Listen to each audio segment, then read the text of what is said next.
बहुत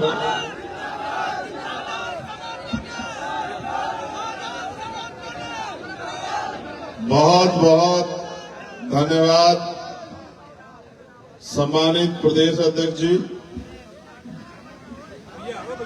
आज मिल्कीपुर विधानसभा में हमारे लोकप्रिय प्रत्याशी भाई सूरज चौधरी जी की इस चुनावी सभा में मुझे आने का मौका मिला। पार्टी टीम की तरफ से आज का मेरी ड्यूटी यहां लगाई गई थी प्रचार की। इसके लिए मैं भाई सूरज जी का, यहां की जिले मंडल की टीम का बहुत बहुत धन्यवाद करता हूं। मैं अपनी बात को शुरू करने से पहले सभी धर्मों में जन्मे सभी संतों, गुरुओं और महान पुरुषों को भी नमन करता हूं। ये मिल्कीपुर के चुनाव का इंतजार हमें बहुत दिन से था कि मिल्कीपुर में चुनाव होगा और हम उस चुनाव में भाई सूरज चौधरी जी को दमखम से लड़ाएंगे। हालांकि मैंने कम समय दिया, लेकिन हमारी पार्टी के सभी सम्मानित नेतागणों ने, हमारे जिले, विधानसभा मंडल, प्रदेश की टीम ने यहां लगातार मेहनत की है। इसलिए मुझे भरोसा है कि मिल्कीपुर का चुनाव आजाद समाज पार्टी बहुत बड़े अंतर से जीतेगी, ऐसा मेरा विश्वास है। क्योंकि भाई सूरज चौधरी लंबे समय से, विगत 15 सालों से इस मिल्कीपुर विधानसभा के लिए दिन रात मेहनत कर रहे हैं। आज भी इतने ऐतिहासिक जनसमूह आप लोग यहाँ इस जनसमूह के रूप में उपस्थित हुए हैं। हमारी बाईं तरफ हमारी माताएं बहनें बैठी हैं, सामने नौजवान शक्ति और सम्मानित बुजुर्ग बैठे हैं, प्रिय भाई बैठे हैं, मंच पर पार्टी संगठन के सम्मानित नेतागण बैठे हैं, मीडिया के भाई और पुलिस के साथियों का भी भरपूर सहयोग मिल रहा है। सम्मानित साथियों, अभी आपके बीच में एक घटना घटी कि एक हमारे सेना के जवान को अपनी पीड़ा रखनी पड़ी। हालांकि आप ये जानते हैं कि हम सभी की समस्याओं को उठाने का काम करते हैं। ये मुझसे पटना में मिले थे, मैंने इनसे कहा था कि जब सेशन चलेगा मैं आपकी समस्या को सरकार के सामने जोर शोर से उठाऊंगा। लेकिन क्योंकि अभी सेशन शुरू नहीं हुआ, 31 तारीख से सेशन चलेगा, तो मैं पूरी कोशिश करूंगा कि इनकी समस्या को उठाया जाए। हालांकि ये हमसे बड़ी उम्मीद करते हैं, ये इसलिए हमारी रैली में पुणे चले आए कि हमें याद दिलाया जा सके कि भाई इनकी बात को उठाना है। लेकिन ये नहीं जानते कि हमें तो हर चीज याद रहती है। हमें तो हर गरीब, किसान, कमजोर, नौजवान, महिलाओं, बुजुर्गों और प्रदेश की हर समस्या में हमारा ध्यान रहता है और रोज मीडिया के माध्यम से उन बातों को हम लोग कहते भी रहते हैं। आज जब मैं यहाँ पहुंचा हूँ तो आप और मैं जानते हैं कि उत्तर प्रदेश में किस तरह के हालात हैं, उत्तर प्रदेश में किस तरह के हालात बने हुए हैं। उत्तर प्रदेश में कल प्रयागराज में जहां महाकुंभ हो रहा है, वहां भगदड़ मच गई। भगदड़ मचने से कई लोगों की जान चली गई, बहुत सारे लोग घायल हैं, अस्पतालों में बेड नहीं है, दवाइयां नहीं है। मुख्यमंत्री जी अपनी नाकामी छिपाने के लिए मीडिया को डांट रहे हैं, पुलिस प्रशासन को डांट रहे हैं। हालांकि हमें लगता था कि भाई ये कुंभ जो है 12 साल बाद, इस बार जब नाम बदल दिया था, इलाहाबाद से प्रयागराज कर दिया था, तो अब शायद हालात बदल गई होंगी। लेकिन ये सच नहीं है, नाम बदलने से हालात नहीं बदलते, इच्छा शक्ति करके हालात बदले जा सकते हैं। सरकार की इच्छा शक्ति ही हालात बदलने की नहीं है। आज हम मिल्कीपुर में हैं, आप बताओ इस मिल्कीपुर में 60-70% मकान कच्चे हैं या नहीं है? बताओ अपने आप हाथ उठाओ मिल्कीपुर वाला। ये किसकी देन है? यहाँ किसकी सरकार है? 7 साल से कौन मुख्यमंत्री है? उनसे पहले कितने मुख्यमंत्री रहे? आप ये बताओ, जिन्होंने आजादी के 75 साल बाद भी आपके कच्चे मकान नहीं देखे, आपका भूखा पेट नहीं देखा, बेरोजगारी से आपको तड़पते नहीं देखा, रोटी के लिए मोहताज नहीं दिखा, बिना इलाज और पैसे की कमी कारण मरते नहीं देखा, उनको क्या फर्क पड़ता है कि आप जियो या मरो? यहाँ चुनाव हो रहा है, सारी पार्टियां लड़ रही हैं, वो भी लड़ रही जिनकी सरकार है और जिनके पहले एमएलए थे वो भी लड़ रहे हैं, लेकिन आप कहाँ हो इस भीड़ में? कभी कोई जीतता है, कभी कोई जीतता है। आप कब जीते? आपकी बात कब हुई? आपकी आवाज किसने उठाई? सरकार पे सारे अधिकार हैं, सरकार पे सारी शक्ति है। अगर चाहते तो 3 महीने में यहाँ के सारे मकान पक्के हो जाते, यहाँ रोजगार के साधन खड़े हो जाते, इंडस्ट्रियल एरिया लग जाता, यहाँ के लोगों को वहाँ चौक में जाकर मजदूरी नहीं करनी पड़ती, वहाँ जाके बिकने के लिए नहीं जाना पड़ता। लेकिन सरकार की इच्छा शक्ति नहीं है, और इच्छा शक्ति आज की बात नहीं है, इच्छा शक्ति तो सदियों से नहीं रही। अगर सदियों से इच्छा शक्ति रही होती तो इस देश में बाबा साहब अम्बेडकर को अपनी पार्टी नहीं बनानी पड़ती। इस देश में तमाम पार्टियों के होते, बाबा साहब अम्बेडकर ने अपनी पार्टी बनाई और पार्टी बना के समाज को संदेश दिया कि जिनका दल होता है उनमें बल होता है, और जिनमें बल होता है उनकी समस्याओं का हल होता है। अगर आप अपनी समस्या का हल चाहते हैं तो आपको अपना दल और अपना बल बनाना पड़ेगा। दल बनके तैयार है, नगीना के लोगों ने दल में ताकत भी झोंक दी है। इस बार बारी मिल्कीपुर की है, मिल्कीपुर वाले भी इस बार ताकत झोंक दो, फिर आप देखना जिस तरह पार्लियामेंट में चंद्रशेखर आजाद आपकी आवाज उठाते हैं, उसी तरह लखनऊ की विधानसभा में सूरज चौधरी दहाड़ के आपके क्षेत्रों के लिए लड़ने का काम करेंगे। इस क्षेत्र में न सड़कें अच्छी, न बिजली पानी की व्यवस्था अच्छी, न कोई पूछने वाला है, और जिस तरह से निजीकरण हो रहा है, मुझे नहीं लगता कि अगले 10 साल बाद कोई सरकारी नौकरी भी रहेगी। 400-500 रुपए की मेहनत मजदूरी करके आप मुख्य धारा में नहीं जुड़ सकते हो। मेरे लोगों जो मजदूरी कर रहे हैं उनको देख लो, घर बनाने में उनके जूते खिंच गए हैं।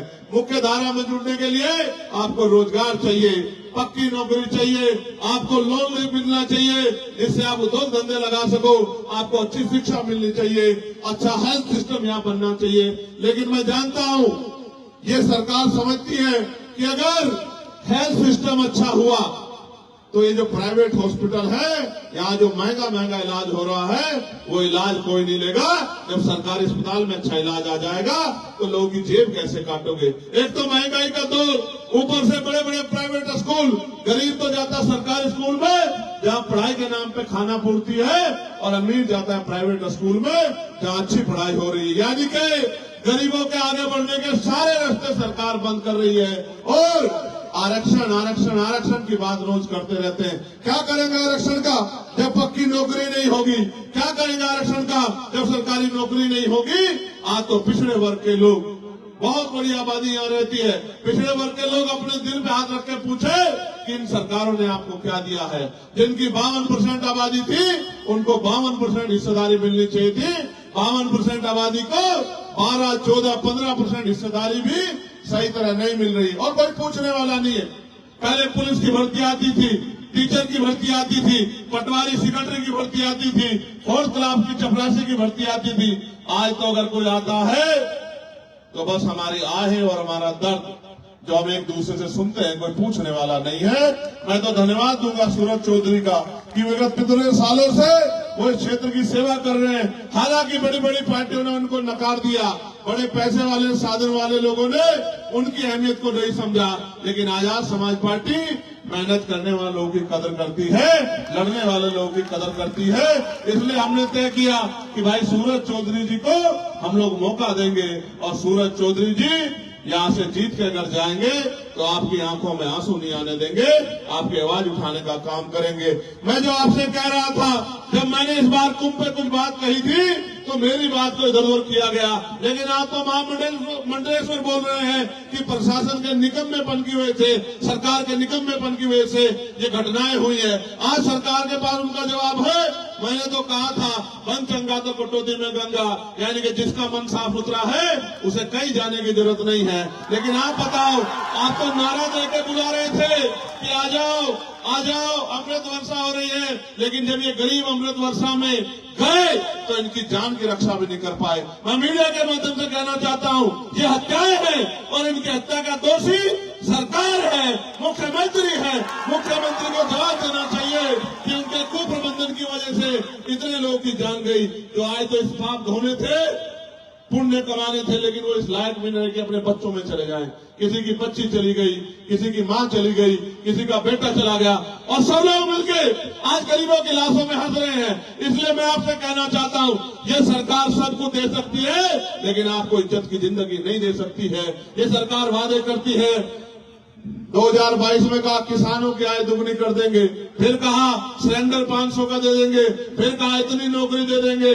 अगर मैं याद गलत नहीं हूं तो अभी प्रयागराज में यूपीएससी के बाद कितने बच्चे आंदोलन कर रहे थे, 4 दिन तक एक नौकरी नहीं दी मुख्यमंत्री ने। और जो भर्तियां थी 69,000 शिक्षक भर्ती का घोटाला, 20,000 पदों पर दलित पिछड़े वर्ग के बच्चों का अधिकार छीनने का काम इस सरकार ने किया। पटवारी की भर्ती में घोटाला, पुलिस की भर्ती में घोटाला, कोई पूछने वाला नहीं है। जिन गरीबों पर आज तक मकान नहीं पहुंचे उनकी हालत कैसी होगी, वो अपनी बच्चों की सम्मान की रक्षा कैसे करते होंगे। जिनका रोजगार नहीं पहुंचा वो खाते क्या होंगे और वो अपने घर को चलाते कैसे होंगे। क्या गरीब हमेशा गरीब रहेगा? क्या गरीब हमेशा अपमानित होता रहेगा? क्या इन गरीबों के लिए इनकी आवाज उठाने वाला कोई नहीं है? ये आवाज उठाने में कहीं ना कहीं चूक हमारी भी है, क्योंकि बाबा साहब अम्बेडकर तो अपने 4-4 बच्चों को कुर्बानी देके हमें वोट का अधिकार देके गए थे नहीं गए थे? ये वोट का अधिकार तो है कि राजा महाराजा बड़े बड़े कुर्ते वाले पैसे वाले आपकी गलियों में आ रहे होंगे नहीं आ रहे होंगे? आ रहे होंगे नहीं आ रहे होंगे? ये सोचो, अगर ये वोट का अधिकार नहीं होता, ये आपकी शक्लें नहीं देखते, आपकी बस्तियां नहीं देखते। हाल जाके देखो निकासी नहीं है, हाल जाके देखो गड्ढे बने हुए सड़कों में। अभी मेरी लोकसभा में देखा था नहीं देखा था, जब अधिकारियों को मैंने गारे में बुला के दिखाया कि देखो क्या हाल है, याद है नहीं याद है? आप सोचो, जब आप में मजबूत नेता होगा तो आपकी सुनवाई होगी। मैं यहाँ बहुजन समाज के लोगों से कहना चाहता हूँ, आपने सबको मौका दिया है, एक मौका सूरज चौधरी को भी दो। भाई सूरज के हाथों को मजबूत करो, 5 तारीख को केतली का बटन दबाओ, फिर आप देखना कि 100 एमएलए वाली पार्टियां पीछे रह जाएंगी और अकेले एमएलए वाली पार्टी आजाद समाज पार्टी पूरे प्रदेश में गूंजती नजर आएगी। हर आदमी की आवाज बनेगा हमारा भाई सूरज। मैं आपसे अपील करता हूं और आपके साथ साथ अपने नेताओं से अपील करता हूं कि अगले 5-6 दिन सोना मत, ये आपकी परीक्षा है, आपकी मेहनत की परीक्षा है। मैं आपसे कहना चाहता हूं, आपने बहुत लंबे समय सेवा की है, संघर्ष किया है, उस संघर्ष को आयाम पे पहुंचाने का अवसर आ गया है। दिन रात मेहनत करो और आपका मुकाबला उनसे है जो बहुत बड़े पैसे वाले हैं, धन्ना सेठ है, जिनकी बड़ी बड़ी लेगेसी है। मगर याद रखना, काशीराम साहब कहते थे, तमन्ना अगर सच्ची हो तो रास्ते 1000 होते हैं और तमन्ना अगर झूठी हो तो बहाने 1000 होते हैं। अगर आपकी तमन्ना सच्ची है, आपका लक्ष्य सच्चा है, आपने ठान लिया है, तो कोई आपको नहीं रोक सकता। इसलिए मैं आपसे कहना चाहता हूं कि आपको मैं आपको भी पिछली बार कह के गया था, मिल्कीपुर वालों, आज फिर कह रहा हूं, जेब में फोन है, क्षेत्र में रिश्तेदारी है, 8 घंटे पेट को भरने के लिए 8 घंटे काम करते हो, मेहनत मजदूरी करते हो, और फिर ये सोचते हो कोई आपकी लड़ाई लड़े। लेकिन अपनी इज्जत की जिंदगी के लिए, सुख सुविधाओं के लिए, अच्छी पॉलिसियों के लिए 1 घंटा रोज आप भी सूरज चौधरी बनकर काम करो। फोन उठाओ, रिश्तेदारियों में फोन करो, दोस्तों को फोन करो, घर से निकलो, अपनी बस्तियों में जाओ, लोगों से अपील करो, उनसे कहो कि बटन केतली का दबाओ और अपनी किस्मत को जगाओ, अपने अंधेरे को हटाओ और रोशनी की किरण लाओ और केतली का बटन दबाओ। अगर आपने जिम्मेदारी समझ ली और आपने जिम्मेदारी समझ के काम कर दिया तो मैं लिख के देता हूं कि भाई सूरज चौधरी बहुत अच्छे मतों से जीतेंगे। लेकिन वो तब तक जो है मजबूरी में लंबे समय तक इधर उधर काम कर रहे थे, लेकिन अब वो अपने घर में आ गए हैं। और मान्यवर काशीराम साहब कहते थे कि दूसरों के महलों से अच्छी होती है अपनी झोपड़ी। बताओ इनकी मदद करोगे नहीं करोगे?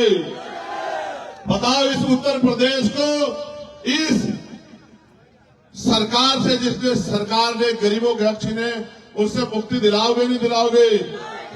क्या यहां से अपनी आवाज मजबूत कर दोगे नहीं कर दोगे? तो आज के बाद अपने आप सूरज चौधरी बन के काम करोगे नहीं करोगे? लोगों को घरों में जाके जगाओगे नहीं जगाओगे?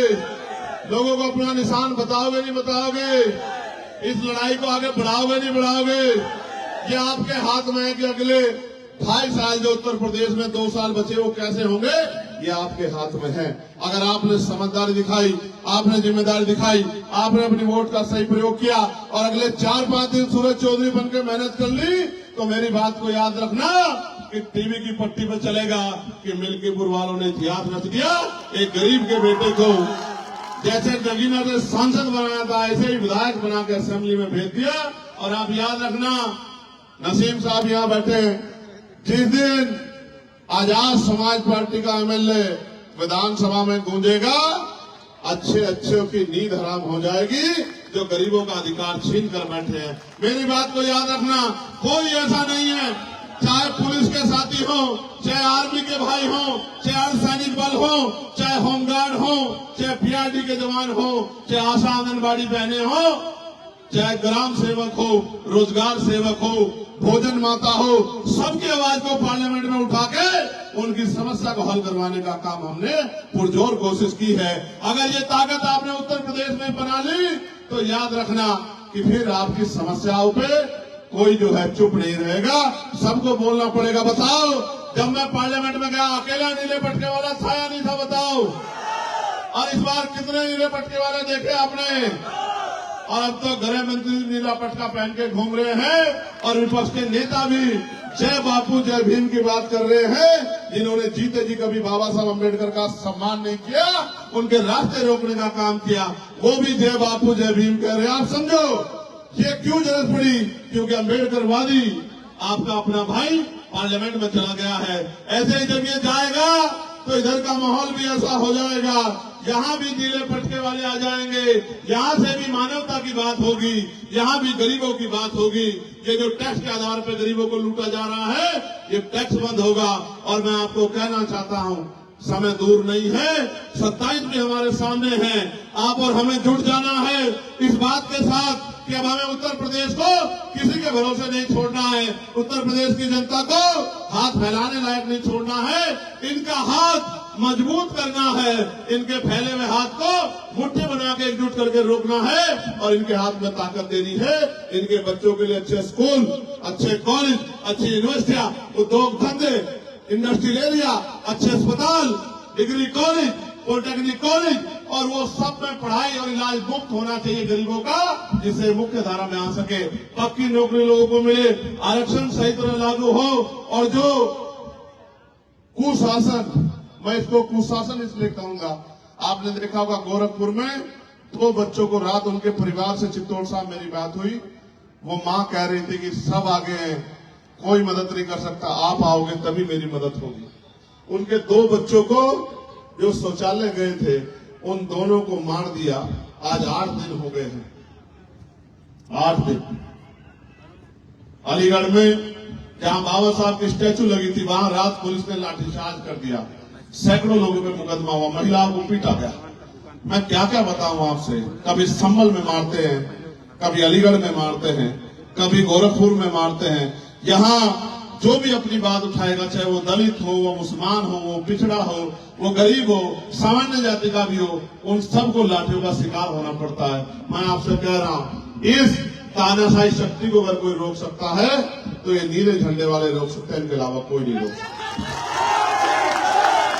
उसका कारण है क्योंकि नीले झंडे वाले जहां खड़े हो जाते हैं, एक कदम पीछे नहीं हटाते। इस बार मिल्कीपुर में इतिहास लिखने का मौका आप पे आ गया है।